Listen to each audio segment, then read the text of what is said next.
Heavy rain, thunderstorms and strong winds lashed the capital overnight. The rains brought much-needed respite from the scorching heat, but several parts of Delhi NCR region were waterlogged. The storms hit flight operations, impacting more than 100 flights at Delhi's IGI airport. More than 25 flights were diverted. In fact, Delhi Airport has issued an advisory asking passengers to keep checking their flight status.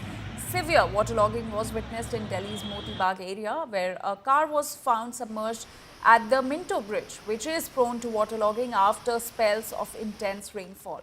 An underpass near the IGI airport was inundated, and uprooted trees and flooded roads impacted traffic in areas including Humayun Road, Akbar Road and Dwarka.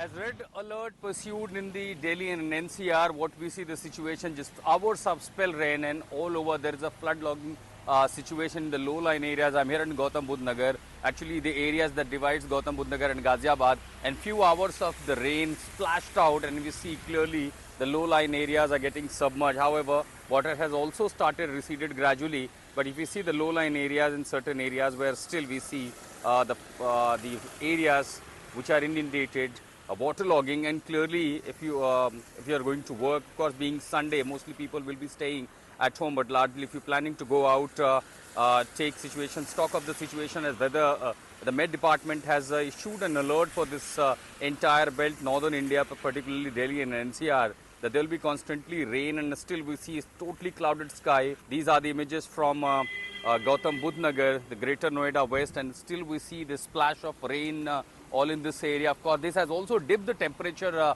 very much relief and a respite from the scorching heat and humid and temperature for the people. But this would also create trouble for the people as most of this area, because it followed a wind speed as high, and that has also affected largely we see many of the tree branches falling down here and there. It has also affected the life, but it is largely a respite from the scorching heat. But if the rain persistent continuously, then clearly the low-lying areas will be affected like this, as you see here in Gautam Budh Nagar as I travel from Noida to Delhi. In Greater Noida West, this is Ashutosh Mishra for India Today.